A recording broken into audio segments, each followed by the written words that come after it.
Hey guys, we're going to be talking today about advanced plot techniques. Advanced plot techniques are things that authors and story writers and movie directors and script writers use to keep the story moving and to keep the audience interested in. Our essential question is, how does an author use the techniques to tell a story? So it's one thing to know what the techniques are. It's another to understand how they're being used, and even another to use them yourself.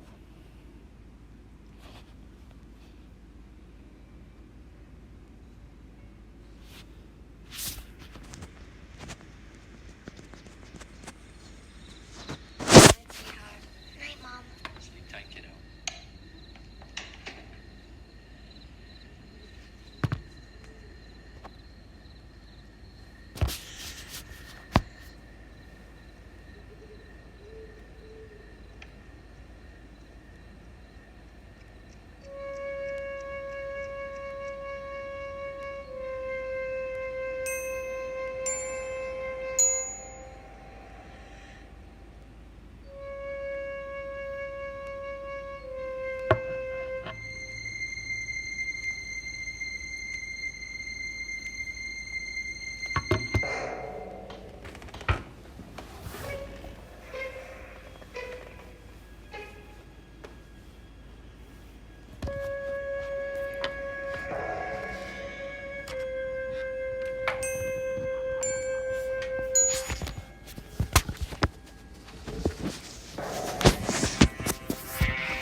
Okay, so in that video clip, we saw some plot techniques there to keep the viewer interested in, and primarily suspense.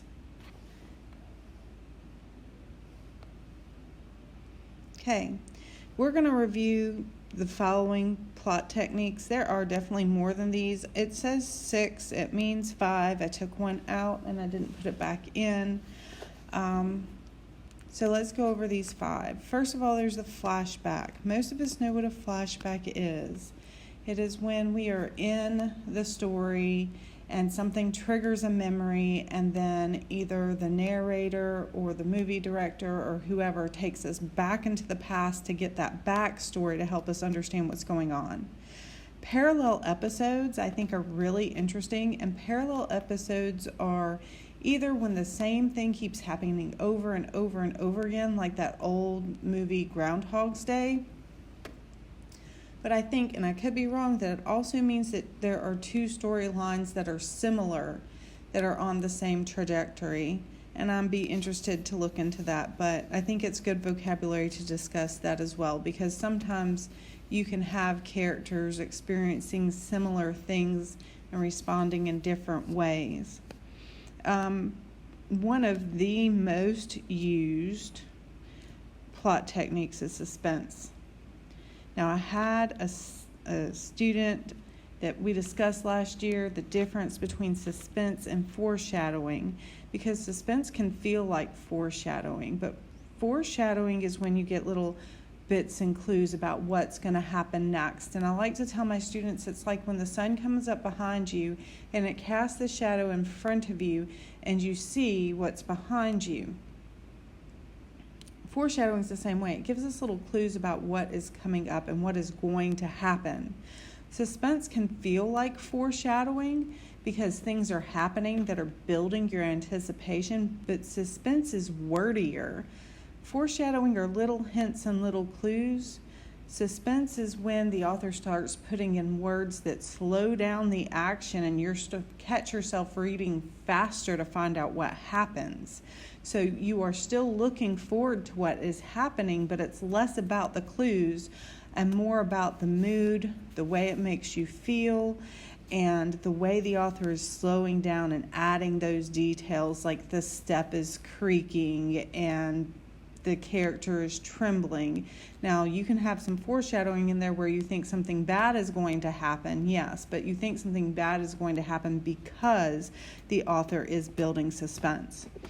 Plot twist is when what we think is going to happen doesn't happen, something else happens.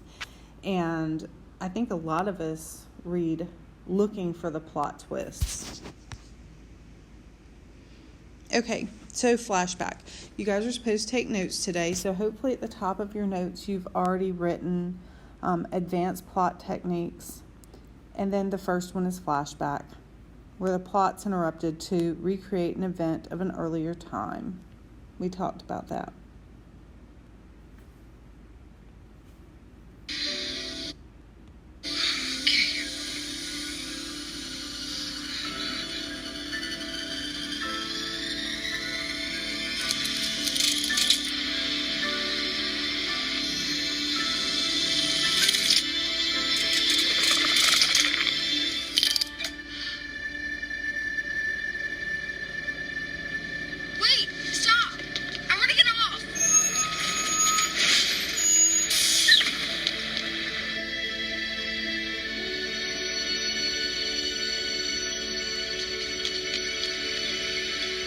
Thank you.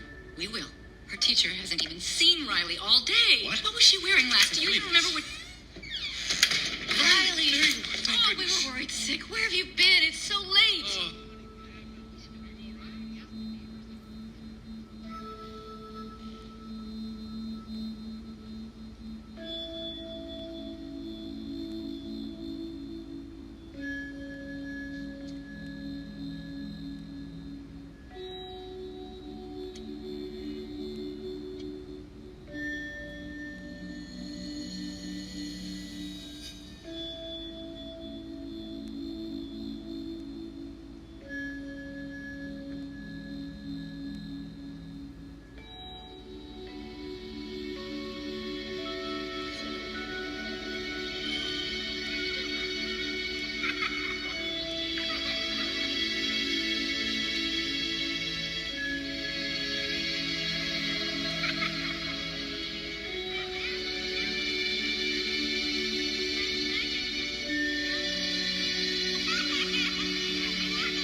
That's a perfect example right there of how an author or a script writer can give us background information without spending a whole lot of time on it, and that's why it's a flashback.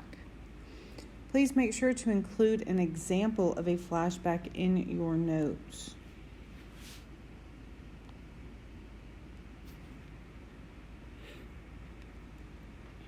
Okay. Parallel episodes, it talks about the Three Little Pigs. I mentioned Groundhog's Day. The wolf keeps doing the same thing over and over again. Suspense, similar to foreshadowing, makes us anticipate what will happen. It slows the action by including more details that keep the readers hooked and on the edge of their seat.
Okay, love, love, love the Pink Panther. Love the video clip.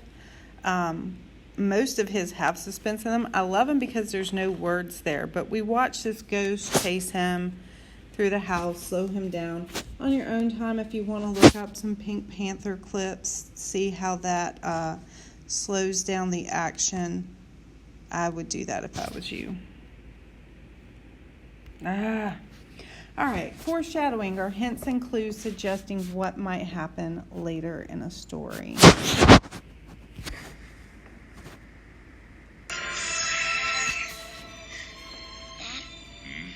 We're pals, right? Right. And we'll always be together, right? Simba, let me tell you something that my father told me. Look at the stars. The great kings of the past look down on us from those stars. Really? Yes. So whenever you feel alone, just remember that those kings will always be there to guide you. And so will I.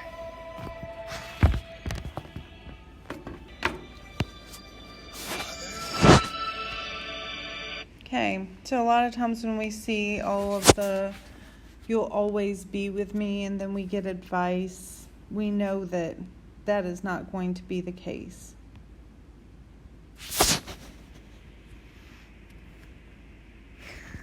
Last but not least, plot twist, an unexpected development in a story, a surprise. Okay, as we read this novel, I want you to think about the author's use of advanced plot techniques. Think about why they used it and ask yourself if it was successful. You are going to turn in some notes today, just like you did with regular plot elements, and that is going to be your classwork assignment for today. You need to read 3 chapters of Double Identity, About, which should take you to about chapter 6 today. And you need to work on your reader's response and your Lexia. I will see you guys soon.